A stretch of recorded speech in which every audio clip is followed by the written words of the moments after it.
Hello dear students, welcome to this class 6, English 1, chapter 15. There is a wonderful poem called Daffodils. It is written by William Wordsworth. In this poem, William Wordsworth tells about daffodils. इस कविता में कवि daffodils फूलों के प्रति अपना भाव प्रकट करते हैं। एक बार कवि एक झील के बगल में भटक रहा था। वह अकेले ऐसे भटक रहा था मानो जैसे कोई अकेला बादल घाटियों और पहाड़ियों पर से अकेला गुजर रहा हो। अचानक वह झील के किनारे बड़ी संख्या में इकट्ठे हुए डैफोडिल्स को देखता है। वे डैफोडिल्स एक पेड़ के नीचे छाए में आश्रय लिए हुए थे। Students, now we shall study in the textbook. Let us begin with this poem, Chapter 15, Daffodils, written by William Wordsworth. I wandered lonely as a cloud that floats on high over vales and hills, when all at once I saw a crowd, a host of golden daffodils, beside the lake, beneath the trees, fluttering and dancing in the breeze. Wandered means भटकना, floats तैरने वाला पदार्थ, wells घाटियों, crowd भीड़ या झुंड, beside बगल में, beneath नीचे, lake झील, fluttering लहराना, breeze मंद पवन। इन पंक्तियों में कवि विलियम वर्ड्सवर्थ अपनी भावना को प्रकट करते हुए कहते हैं और अपने भाव को प्रकट करते हैं कि जब वे झील के किनारे भटक रहा था और घाटियों और पहाड़ी के आकाश में वे भटक रहे थे मानो जैसे बादलों एक जगह से दूसरे जगह जा रहे हैं, उसी तरह वे यहाँ वहाँ भटक रहे थे और उन्होंने देखा उसकी नज़र झील के किनारे एकत्र बड़ी संख्या में डैफोडिल्स पर पड़ी। वे एक बढ़ते हुए पेड़ के नीचे शरण लिए हुए थे। डैफोडिल्स सोने के रंग के थे। वह हवादार हवा ने उन्हें तरंग और नृत्य आनंद और खेल बना दिया था।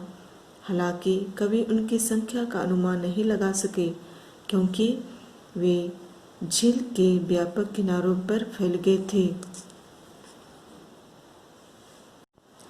Continuous as the stars that shine and twinkle on the Milky Way, they stretched in never-ending line along the margin of a bay.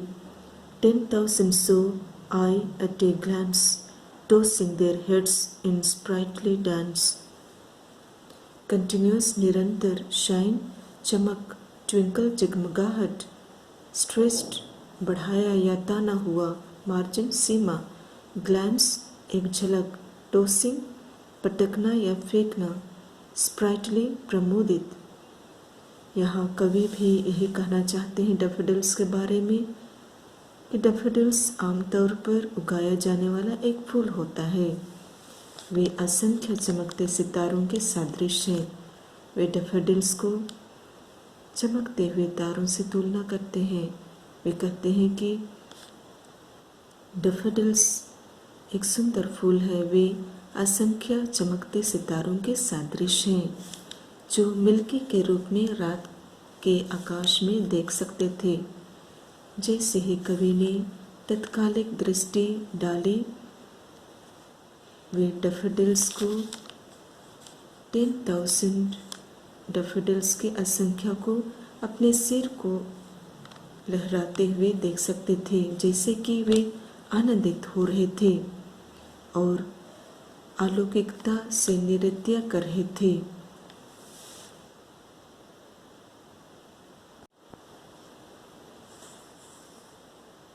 Next paragraph. The waves beside them danced, but they outdid the sparkling waves in glee. A poet could not but be gay. In such a jocund company, I gazed and gazed, but little thought what wealth the show to me had brought.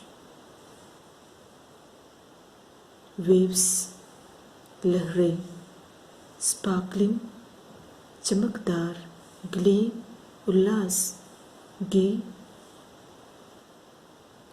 समलैंगिक, जोखंड, प्रफुल्ल या प्रसन्न, gazed, एकटक देखना। इन पंक्तियों में कवि यही कहना चाहते हैं। उन्होंने दृश्य को देख करके झील की लहरें और इन डैफोडिल्स के साथ साथ नृत्य करती थी, लेकिन उनका चमकदार नृत्य किसी भी तरह से फूलों और फूलों की खुशी और उल्लास की तुलना में नहीं था। ऐसा लगता है कि कवियों ने उन्मादी हो गए हैं, आनंद के उमंग। उन्होंने महसूस किया कि एक कवि जो प्राकृतिक अनुग्रह के लिए अति संवेदनशील था, वह मदद नहीं कर सकता था, लेकिन ऐसे समलैंगिक और सुंदर फूलों की उपस्थिति में खुशी महसूस करता था। वह उन पर हैरान था। कवि इन फूलों को देखकर हैरान रह गया था, शायद ही यह जानते हुए कि उसके दिमाग में कौन सा विशाल खजाना जमा हो रहा है। इस तरह कवि अपने मन में डैफोडिल्स के बारे में सोचते थे। For oft when on my couch I lie in vacant or in pensive mood, they flash upon that inward eye which is the bliss of solitude, and then my heart with pleasure fills and dances with the daffodils.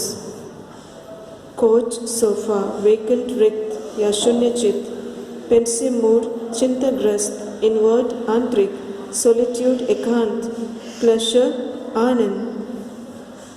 फिर इन पंक्तियों में कवि फिर से यह दृश्य उनके मस्तिष्क में हमेशा के लिए कैद हो जाती है और भविष्य में कभी अकेला उदासीन अपने बेड में लेटे रहते हैं और अपनी आँखों को बंद करता है तो वह उन्हें यह मन मोह लेने वाला दृश्य फिर से दिखाई देने लगता है। एकांत में जब उसका मन वास्तविक दुनिया के परेशान तत्वों से अनियंत्रित हो जाता है तो वह डैफोडिल्स की यादों को पुनर्जीवित करता है। जब उस दृष्टि की यादें कवि के दर्शन में आती है तो वह उन्मादपूर्ण आनंद प्राप्त करने में सक्षम हो जाते हैं। बच्चों, हमें भी प्रकृति की सुंदरता से आनंद लेने चाहिए। Thank you. Thanks for watching.